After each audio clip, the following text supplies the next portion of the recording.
बजाय इसके कि हम सर्जिकली रिमूव करवाएं, उसका अगर ट्रीटमेंट है तो हमें उस तरफ जाना चाहिए।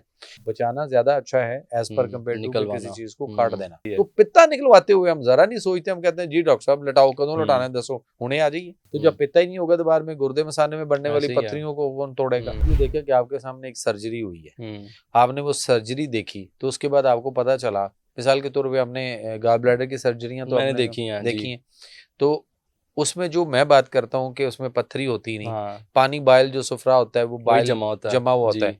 तो आपने कभी उसमें पत्थरी देखी या बाइल जमा नहीं हुआ नहीं, देखा? बाइल ही जमा होता है। इवन एक दफ़ा भरी हुई निकली थी, हाँ तो वो फोर्सेप से जब निकाल रहे थे तो निकाल के वो बायोप्सी के लिए ही भेजते हैं पूरा गॉल ब्लैडर और साथ उसके वो जो अंदर से पिगमेंट्स निकलते ठीक हैं। है। तो वो जब उन्होंने रखी रखी है तो वो पड़ी पड़ी भी ऐसे दूर से देखने वाले को, जिसको नहीं पता या जिसको कह कह के ऐसे कह देते हैं कि स्टोन है, उसको ऐसे ही लगेगा। लेकिन जब करीब से देखेंगे तो वो उसी कलर की ऐसे लगेगा जैसे क्रिस्टल्स बने हुए हैं या पिगमेंट स्टोन्स टाइप बने हुए हैं, लेकिन वो पत्थर नहीं होता।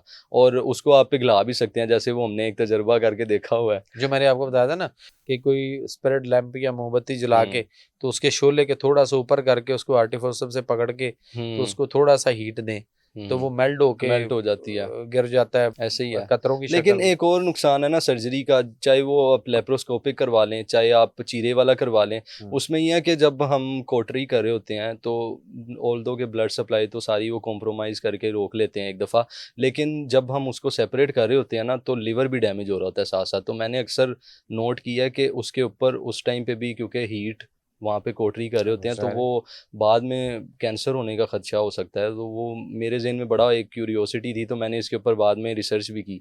तो वो ये है कि पता नहीं उसकी परसेंटेज थी 30 to 40%, लेकिन ये है कि वो कॉज करती है बाद में। और एक लाइफ टाइम मसले तो रहते ही रहते हैं इंडाइजेशन के और उस तरह के सारे जीआईटी के।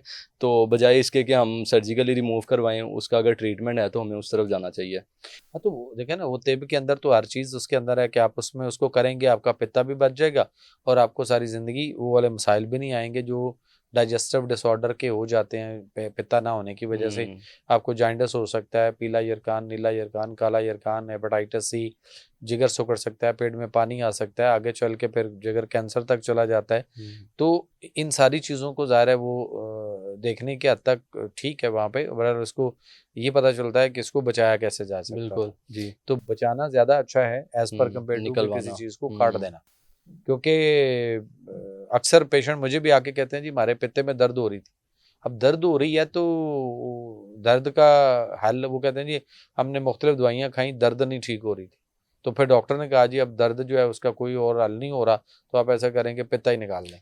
तो मैंने उनसे कहा, मैंने कहा जी आपको खुद सोचना चाहिए था कि जो डॉक्टर आपका पित्ता के अंदर दर्द को या वहाँ जो भी तकलीफ मसला है जिसकी वजह से दर्द हो रही है, अगर उसका मदावा नहीं कर सकता, उसको ठीक नहीं कर सकता, तो फिर आपको सोचना है कि हम उसके कहने के ऊपर पित्ता ही निकलवा देंगे। बिल्कुल ऐसे ही तो है। इसका मतलब तो ये हुआ, फिर मैं अक्सर अपने पेशेंट को एग्जांपल देता हूँ कि अगर आंख में, फर्ज करें आंख में दर्द हो रही हो किसी की, हम्म और दर्द शदीद से शदीद होती चली जाए और उसका कोई फर्क ना पड़ रहा हो, हम्म तो इसका ये नहीं, मतलब है डॉक्टर आंख कहे कि आंख निकलवा। निकलवा दो।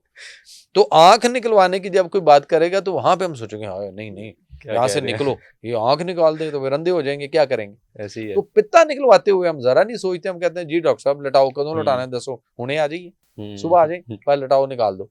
तो अंधाधुंध सर्जरियां करके लोगों के पित्ते निकाल दिए गए। फिर आपने देखा उसके बाद किसी का पेट बड़ा हुआ है, ऐसे किसी ही के है, कूल्हे बहुत बड़े ज्यादा हुए हैं, ओबेसिटी हुई होती है।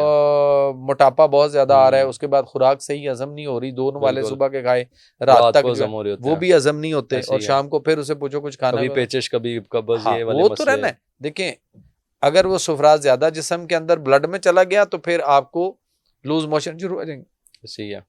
और अगर आपके वो सुफरा कम गया, हम्म प्रोडक्शन और हुई नहीं, स्टोर आपके पास था नहीं जहां से वो ले लेता, हेल्प आउट कर लेता साथ लेके वहां से, तो फिर आपको कॉन्स्टिपेशन, कब्ज हो कॉन्स्टिपेशन जाएगी। हो जाएगी। तो फिर ये जिनके पित्ते निकले हैं इनको कभी कब्ज हो रही है, कभी कभी इनको लूज पेचिश, मोशन हाँ लग जी रहे हैं, ऐसे ही है। खुराक इनकी हजम नहीं हो रही, फिर उसके बाद इनके गुर्दे में बढ़ने वाली पत्थरियां, हम्म पेशाब की नाली में, यूरिथ्रा में, ऐसे और ही है। मसाने वगैरह में, जो है नीचे यूरिनरी ब्लैडर में, हम्म जहां भी कहीं भी इनकी पत्थरियां, यानी वो जो कैल्शियम ऑक्सलेट की होती हैं या फास्फेट की होती हैं या यूरिक एसिड की होती हैं या इनकी कंपाउंड स्टोन्स जो होती हैं, हम्म ये जहाँ भी बनती हैं, तो आपके पित्ते का सुफरा बाइल ही उसको जाके थोड़ा सा टच करता है टच और उसको करता है। रेजा कर देता है, उसको तोड़ता है और आसानी से निकालने में निकालने में मावनत मदद करता है। करता है। तो जब पित्ता ही नहीं होगा दोबारा में गुर्दे मसाने में बढ़ने वाली ऐसे ही है। पत्थरियों को कौन तोड़ेगा?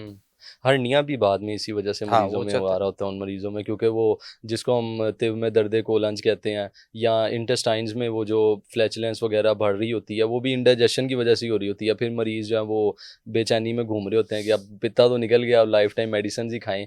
वो भी उनके पास एलोपैथिक में जब तक जाते रहते हैं तो वो मजीद से मजीद बिगड़ते रहते हैं। फिर